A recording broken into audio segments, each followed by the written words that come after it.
What is going on, FG3000? Back in the place to be, and welcome back to the mobile gaming tier list for the months of July and August. We're a little behind, but we're about to get caught up, right? So we're doing all of July and August in this video, and then next week I'm gonna do September, and then we'll finally be completely caught up, right? So let's go ahead and get started. There's a lot of games to cover. We're gonna start this off with Wonder Planets. Now, there are so many lewd games out there that actually have good gameplay that you guys can play. Rise of Eros, that's my favorite. So just because this game has, really awesome waifus to collect, I don't think it's enough to make this game worth playing. The actual gameplay itself, right? The bullet hell style shooter where you're shooting missiles and lasers and flamethrowers, it feels like almost nothing. Like when you're actually shooting enemies, the feeling of impact, the visceral nature of combat is pretty much non-existent. And for me, that makes this game like almost not worth playing at all. I mean, once again, I like the waifus, but I don't think this game is even worth putting on your radar. I'm actually gonna put this game right next to another lewd game, Queen's Blade, down here at F. Like straight up, I don't think it's worth playing. I hit my microphone, my bad. So the next game up is gonna be Alice Fiction. This is a game that I feel like came out and like completely vanished in record time, in my opinion. Some of you guys may or may not know this, but I pretty much follow all the games that I have ever covered on social media to kind of get a feel for them, see what updates are coming out, see what collabs are coming out. And every single time Alice Fiction drops like a major update, it almost gets no engagement in social media, like almost no comments, almost no likes. It feels like pretty much all the people that were following this game prior to launch have completely fallen off. And to speak for myself, the main reason why I don't really pay attention to Alice Fiction anymore is that this combat system, right? This like speedy match style combat system, I am never, ever gonna play this on manual, right? So all of my enjoyment is going to have to come from kind of like the spectacle of combat on autoplay, which is not unheard of, right? Like a big part of the reason why I was playing Counterside, even though I played a lot of Counterside on auto, was like the spectacle of combat, like that sight scene was just really engaging. But here in Alice Fiction, I just don't feel that same appeal. The combat is a lot slower due to the matching, and a lot of what goes on in combat just seems like it's like 80% buffing, 20% attacks. Most of the attacks have very stilted frames of animation. Like it's just not, in my opinion, a sightseeing auto combat type of experience. So what are you left with, right? If I'm not gonna play the combat on manual, I don't really like it on auto. The actual gameplay features of the game are pretty standard when it comes to most Hero collectors.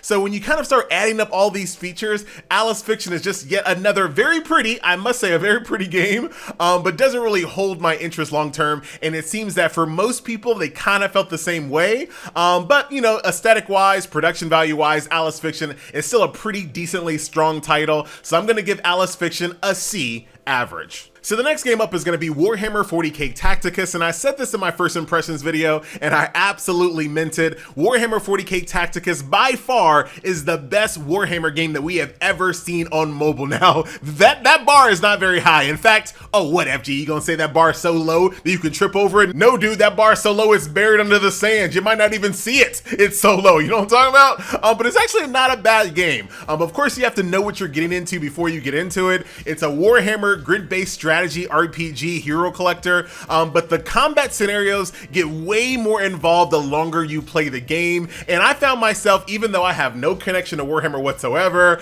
I'm not really that big into most portrait style games, but I found myself playing this game long after I recorded my first impressions video. So Warhammer 40k Tacticus, if you like grid-based strategy and you are a fan of the Warhammer franchise, you probably owe it to yourself to give this one a try. Warhammer 40k Tacticus, that's gonna be an easy C from FG. So the next game up is called Among Gods. This is a game brought to you by the same exact studio that brought you Awaken Chaos Era. Now, the next thing I'm about to say, I have absolutely no facts to back it up whatsoever. In fact, I'm making up 100% of what I'm about to say, but it feels like Awaken Chaos Era, right? That was a pretty successful game. They made a good amount of money on it. I feel like they took a sliver of the money that they made on Awaken Chaos Era, put it in this little side project with a smaller team within the studio to be like, yo, hobble together a few assets, throw it inside an idle combat engine. That way we don't have to get too involved in this one, and let's see how much money we can flip with just a small investment. That's what it feels like when you play Among Gods, because nothing here really feels like a passion project. I don't really feel like the community is going to get super excited on collecting these characters, coming back to this combat system. Like, it just feels like a straight up filler game, right? And when it comes to filler games nowadays here in 2022 and 2023, I just don't feel like there's time for it, right? There was a time back back in the day where these filler games would actually last for a couple months because, you know, big major releases were far and in between. But these days, I feel like, yo, either you're playing some of the bigger, higher profile titles, or you're just completely skipping these filler titles. Like before, I felt like a lot more of the gacha game community spent more time in these filler titles, but now I feel like they just completely skip them. They're like, I'm not even gonna play that. I'm literally not even gonna play this game. I'm gonna wait for another major release. And I absolutely could not blame you in regards to Among Gods. It feels like it's gonna be a game we won't even remember the name of not too long from now. So Among Gods, I'm gonna go ahead and give that a D, a below average. Dude, this next game, Eternal Kingdom Battle Peak, as if we needed like a throwback to old autoplay, auto quest, auto path, auto combat, auto grind, auto play mobile MMOs. Like we needed a throwback to when they were even worse back in the days. That's basically what this game is. And I'm so confused that they commissioned the work of a famous Final Fantasy artist for a game like this. Like what a waste, dude. There's absolutely nothing here in my opinion. The world was stale, the colors were bland, the character classes were bland, the animations were bland, the enemy variety was like the whole package I think was completely throwaway. And once again, I'm shocked because it felt like it was trying to be something different, but nah, dude, it's exactly what you thought it was. So I'm gonna go ahead and give Eternal Kingdom Battle Peak, I'm giving that a straight up F. Down to the trenches with you. So speaking of throwbacks, this next game absolutely has that old school feel, like gacha games from like a few years ago, but pretty much exactly what I was saying about Among Gods. It feels like we really just don't have time for these filler games anymore. I feel like a lot of people would have played this game had it come out a few years ago. It might even be some people's favorite game if it came out a few years ago, but these days, it just doesn't hold up to the competition. You know, when you're doing these tier lists, it's all about the games that these games are surrounded by, right? You might be really good at basketball, but as soon as I put you in the NBA, your ranking might fluctuate a little bit. You know what I'm talking about? So Cross Summoners, while it is a pretty competent throwback hero collector RPG experience, I just feel like there are much better games to play that are way more likely to be updated and stand the test of time. So I'm gonna give Cross Summoner R a D. So I really enjoyed my time with this next title, Eroica. This is a title that I would absolutely recommend to players who like hero collectors, but just wish their hero collectors had slightly more RPG mechanics, right? When you think about your typical hero collector gacha game, it's really just stage by stage by stage combats. You really don't have many RPG mechanics outside of like building your characters. But with Eroica, you have towns, you have NPCs, you have side quests, you have puzzles, you have different pathways to discover chests and things of that nature. So if you're looking for a hero collector that kind of scratches that RPG itch, that maybe not as far as like Another Eden and like Octopath Traveler, Eroica I think kind of fits in that middle ground. So Eroica, I'm giving this one a B, above average. Definitely worth playing if this is the type of title that you're looking for. So the next game is called Fallen Frontline. If you guys saw my video on this game, you know I'm kind of chuckling to myself. Now let it be known, I'm totally gonna trick and bait you guys in a future video. Like that's 100% gonna happen, but I'm not gonna do it twice on the same game, all right? So Fallen Frontline is very reminiscent to games like Lord Mobile, like those city builder games, things of that nature, where you're in this big massive world, you're attacking people's bases. Don't let the anime cutesy and the hot waifus fool you. This is a waifu hero collector second, a city builder, empire builder, world war game, whatever you wanna call those games first. Like that's primarily what this game is. And that automatically just kind of limits the type of reach a game like this is gonna have. And I see what they tried to do. They tried to use anime waifus to kind of bridge that gap, but the people that like these little city builder, world domination games are not really the type of people that also like these waifu hero collectors. So I don't really think this game is gonna land for most people. So FG, I'm kind of conflicted. I'm gonna go ahead and give this a D, a below average. So next up is Goddess Era. This is an idle game, I'm air quoting, an idle game wrapped up in a Ludi skin. Once again, I feel like there are better Ludi experiences out there that also have a really good game attached as well, and not simply just a gyrating and jiggling waifu simulator. You know what I'm talking about? Well, I know some people are like, wait a minute, sign me up. But Goddess Era, once again, I'm gonna put it right down there with Queen's Blade in them and Wonder Planets and those types of games. Straight up F. So next up is Grimlight, and I put it on the tier list to cover, but I'm not sure if I want to cover it anymore. I feel like maybe I want to push Grimlight to the next tier list, because check this out. I played this game during its first launch, and if you guys don't know the story behind Grimlight, it launched, but it was in such a bad condition that the developers decided to put the game back into beta, work on it for a little bit longer, then relaunch it again. Well, I never played it after a relaunch, so I'm not sure if I want to. Dude, I gotta make a game time decision here.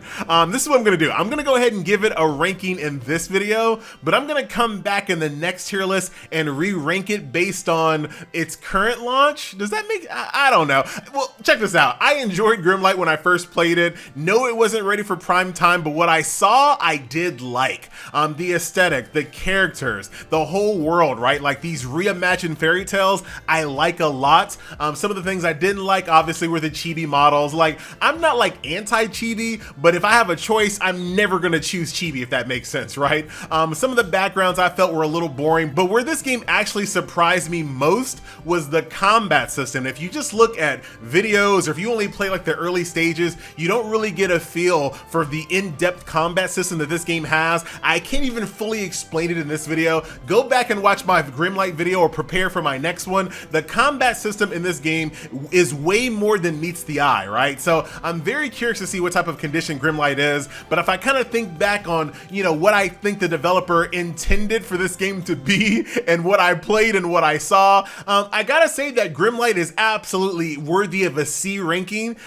I'm not sure if we can get much higher than that, but hey, who knows? I'll be back, I'll play it again, and we'll see how good Grimlight is now that it's like officially launched. I think that works. So Heroes of Crown is the next game, and I still have people in my Discord playing this game to this day. Heroes of the Crown is just one of those games where it just takes the idle game mechanics that we have seen time and time again and just polish the heck out of it and put it in a really nice package. Some of the heroes that you can collect in this game were really standout. Like, I really enjoyed some of the characters that I collected in my short time in this game. So if you're not bored of idle games and you're not looking for something to completely like reinvent the genre, Heroes of Crown is a solid entry, but you guys know how I do it. If your game is just super derivative and you can play the same type of game a dozen different places, that goes into your score a little bit. That brings it down a little bit. So Heroes of the Crown, in my opinion, is D, right next to The Walking Dead when it comes to just derivative idle games. So Space Sleeper Cocoon is the next game, a solid yet niche hero collector, a really interesting and eclectic mix of waifus that you can collect. But I do feel like the quasi-auto chess combat is probably going to turn off a lot of players, especially considering how small they are. Like, I see how people feel like when they get chibi models. Like, this is like small pixel chibi, even tinier than that, right? So I don't think this is going to get wide stream appeal, but everything gameplay-wise that this game puts out is solid. If you like the combat system, you're set. The aesthetic, the voice acting, all of the different gameplay modes, the idle features, the quality of life, like, it ticks all of those boxes. If you're bought into the world and you're bought into the combat system, you're really gonna like Space Sleeper Cocoon. I kind of want to give this a high C, dude. Like, Space Sleeper Cocoon, I think, is a pretty solid game. High C, low B. What was that sound that I just made? I need to have more ranks. I'm just gonna go ahead and give this one a C. So next up is Noah's Heart, and dude, you want to talk about the definition of filler game? That is Noah's Heart. Now, when I first saw this game, when I was playing it in beta, I was like, you know what? If this game comes out, you know, several months before Tower of Fantasy and several months before the Genshin Impact update, I think some people might actually give this game a chance. Like, we know it's not going to be that next game, but it's the game for today, right? So unfortunately, when Noah's Heart finally globally launched, it was like within days of like the Tower of Fantasy launch, right? So unfortunately, it never really got a chance to get off the ground. This is going to be a game that I feel like is going to be ultimately forgettable. Kind of like when World of Warcraft was like the hot game and there was like 5 million World of Warcraft clones that came out that were ultimately forgettable. That's the kind of like legacy I think Noah's Heart's going to leave behind, unfortunately. But bad timing aside wasn't the only misstep I think that Noah's Heart had. I'm not really sure why they tried to go for this realistic anime look on the characters. Like the 2D art was solid, but once you get into 3D and you're looking at their faces, like it's just the uncanny anime valley. Is that a thing? I just made it up. Like that was a turnoff for a lot of people. If you just saw screenshots and videos of the game, the art style, I think, leaves a lot to be desired, but there were some positives, right? I think the guild system was actually pretty good. The combat was much improved from beta to global. Some of the special attacks were pretty nice. Like there were definitely some positive, the navigation, right? You know, now we have Tower of Fantasy, but back then with Noah's Heart, right? You had horses, you had jetpacks, you had grappling hooks. So the game did a few things, but once again, I think the timing was off. I think the aesthetic was off. So unfortunately for a game that I think had it came out like in the beginning of the year, might have had a much longer shelf life in the community. Ultimately, I feel like people are being like, you know what? I want to play a game of this type. I'm going to reach for Genshin. I'm going to reach for Tower of Fantasy. And once you kind of play those two games, I don't feel like you go any lower than that. So I'm not really sure where Noah's Heart is going to kind of stand long term.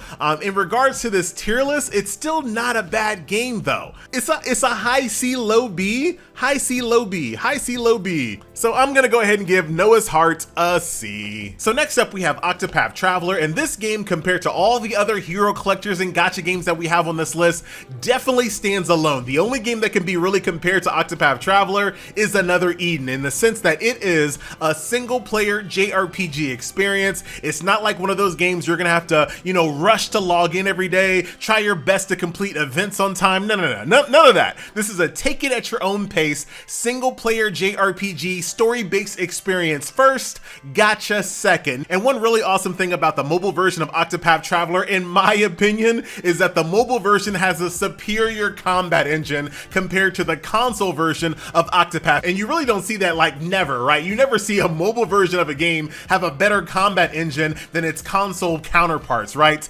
However, when it comes to Octopath Traveler and also Another Eden and the console version of Octopath Traveler, I don't think the stories are very good. They're overly wordy in parts. Like, I like the characters. Like, the game makes me care about the characters, but the way the dialogue is written, I think is just kind of boring. Like, I'm just kind of just rushing to get to more combat. Like, I like the combat way more than I like the story in Octopath Traveler. Maybe it's better in some points, but it's been really hard for me to get into this version of the game. And once again, I had the same exact criticism on Octopath Traveler, the console version, and also have the same exact criticism of Another Eden. I think Another Eden is basically Novel Simulator, right? So when it comes to the overall score for Octopath Traveler, really depends on how much you're going to enjoy the story. If you can get into the story, find yourself getting lost with these characters, the combat engine is going to make it all wrapped up in a great package. So I would say for most people, Octopath Traveler is probably going to be very close to like an A-B ranking, like right around there, high B, low A. Dude, this is the whole reason why I wanted to build my own tier list website. How's that going, FG? Leave me alone, dude. I ran out of money. All right, so I'm going to go ahead and give Octopath Traveler a B. So Renaissance Fighters, right? This idle game. Now, as much fun as I had kind of like laughing at all of the different memes that this game throws at you, I can't see recommending this to anyone. Like, gameplay wise, there's just like nothing here. You can only go so far on hilarious memes. So unfortunately, when it comes to Renaissance Fighters, dude, I gotta give it an F. Like, there's no reason to play this game. So real quick on Road to Valor's Empire, straight up, this is a Clash Royale clone. Yeah, there's a few twists and turns on the formula, but at its core, this is Clash Royale with a different skin. Now, this skin I definitely prefer over the more cartoony Clash Royale vibe. So if you want like more realistic characters and just like being able to use like Beowulf and things like that and like Valkyries, like this is the game for you. Now, my only reservation on a title like this is the fact that games like this live and die on their matchmaking, and I don't really see this game having like a really healthy player base compared to Clash Royale. So I don't know, that alone might be a reason to pause on a game like this. But at its core, at its gameplay core, this is a pretty solid game, an easy C from FG. So next up is going to be Magic the Gathering Spellslingers. The video that you see on the screen is going to be from the PC version, but this game is available on mobile, but it's in portrait mode. So I highly recommend playing the PC version, but this is such a straightforward game, right? If you like Magic the Gathering, but you're looking for something a little bit faster paced, where you're not kind of waiting on your opponent as much, probably to like the degree of like Hearthstone, that type of vibe, this is the game for you. But once again, that's going to put it in a pretty big niche, right? First, you gotta like Magic the Gathering, and second, you still got to be be into card games, right? Which I think is becoming a smaller and smaller subsection of the population. But other than that, I think it was a pretty solid title. So for me, Magic Spell Slingers, this is going to be a C average. So next up is going to be Star Healer. Now to this day, this game actually hasn't officially launched yet. It is in an open beta with no wipe, and I've already covered it multiple times in beta, so you know what? It's going on the tier list. Some of the pros of this game is the soundtrack and the aesthetic. The soundtrack is so good, and I really do like the fact that your characters kind of change as they power up. Now the negative for me is combat. Now when you're looking at your screen, the combat just looks like crazy. Like there's all these crazy things going on. The bosses are larger than life. Like it looks positive, but when you're playing on manual, you don't really get that crazy feeling at all. There's really very little impact on your attacks. There's no viscerality. Once again, kind of reminds me of Wonder Planets, the game that we covered at the very beginning of this tier list, like that bullet hell combat with no impact. So manual gameplay for me, even though it looks like visually crazy and exciting, it wasn't really. And as soon as you turn it on autoplay, you lose all of it, right? So this is a game, in my opinion, that kind of gets let down by its combat system, unfortunately. So for me, Star Healer, that's going to be a D below average. So next up is an idle RPG called Vaughn's Quest. This is a game brought to you by Super Planet, and I tend to pretty much play all of the Super Planet games because I just really like their knack for art style. Like they usually just make really awesome characters, art style, visual design, but usually kind of let down by the gameplay. This game is no exception. It is a by the numbers idle game, and not even my favorite type of idle games. These are like my least favorite styles of idle games. So for me, Vaughn's Quest, I'm sorry, you gotta go down to the F category. So another game that's currently in a no wipe open beta is Jaeger Hunter Legend. Now I hope as this game moves closer to like an official launch, the marketing and the recognition of this title starts to ramp up, because it absolutely deserves it. Now early on, like a few years ago, there were so many games trying to be like bootleg versions of Monster Hunter on mobile, and pretty much all the ones that I know about have already shut down. Now Jaeger tries to do something a little bit different. Yeah, it kind of feels like Monster Hunter, but the combat system is a lot more action-packed. I would look at kind of like Monster Hunter combat is more like slow and deliberate, where Jaeger is like, once again, this is like more action. I don't want to say like Devil May Cry, but you know what I'm talking about. Like it's just way more action and speed focused than your typical Monster Hunter experience, and I think that absolutely works. Not to mention the graphics in this game are absolutely spectacular. I really want to see this game get a larger player base to kind of see where this game goes, because so far the foundation of Jaeger Hunter Legend is extremely solid. So for me, I'm gonna go ahead and give Jaeger, I want to give it like a high B, low A, so I'm gonna go ahead and give it a B, above average. And then last but not least, Tower of Fantasy. Here we go. So I don't think my opinion on Tower of Fantasy isn't well known. I've recorded so many videos on this game. I've been playing it since day one. But before I rank Tower of Fantasy, I feel like we need to do some housekeeping. So for the people that are new to my tier list, we do re-rank games. And I think it's time for us to re-rank some games, because when you're making a tier list, it's not just about the game itself that you're ranking, it's also about that game's competition within its same tier. Like, you know, reusing my really awful analogy from earlier, you might be really good at basketball, but you're ranking against other YMCA players and you're ranking against NBA players, dude, that's gonna change you a little bit. So I am not comfortable on where Catalyst Black is on my tier list anymore compared to the competition. So I'm gonna drop Catalyst Black down to B. Ni no Kuni and Dislight. These are two games that I feel like, once again, I wish I had another tier, because I would absolutely put Ni no Kuni and Dislight at the upper B, lower A. I think Artery Gear Fusion is a better game than both of them. Yeah, I know some people don't really like the cheapy models, but the daily gameplay loop, the roadmaps, the collaborations, the superior monetization, Artery Gear Fusion is definitely a great game, and I think it's better than Dislight and Ni no Kuni. All right, you know what? I'm gonna do it. I'm gonna do it. Forget it. I'm gonna do it. Ni no Kuni and Dislight are both dropping down to B. The only A category game that we're gonna have right now is gonna be Artery Gear Fusion, because Tower of Fantasy is an S, my friend, right next to Counterside, which is a fantastic game, even better on on Steam PC. Apex Legend, a really faithfully recreated PC blockbuster title on the mobile platform. And I also think Tower of Fantasy absolutely is an amazing game. Is it buggy? Yes. Is some places of the game janky and not well translated? Yes, but dude, this game's world, its characters, and its future is extremely bright. I love Tower of Fantasy, cannot wait to see the 2.0 update. We're definitely gonna see more of Tower of Fantasy on this channel, and I absolutely do think it deserves to be higher than A. Higher than A, yeah. So it's an S, it's amazing, which begs the question, are we going to see an SS tier game here in 2022? Now, for some people that once again are new to my tier list, you might be wondering, FG, have you ever ranked an SS tier game? I have. The only SS tier game, trend setting, that is the key word there, trend setting, has been Genshin Impact. And I don't think anyone can argue that Genshin Impact didn't absolutely set trends in mobile gaming and maybe lightly PC gaming as well, right? So are we gonna see a game that's gonna match Genshin's level of impact and hit that SS tier? Probably not. Like, knowing what I know about the games that are slated for release between now and the end of the year, it just doesn't look like any of those games are gonna have the capability to hit that SS tier. So I think 2022 is gonna be an SS tierless year. But you know what? If I'm wrong, it's only good for all of us, right? So that is gonna do it for this month's tier list. I'll see you guys in about a week for the September tier list, and hopefully we can stay on track. My name is FG, and I'll see you guys in the next one. Later.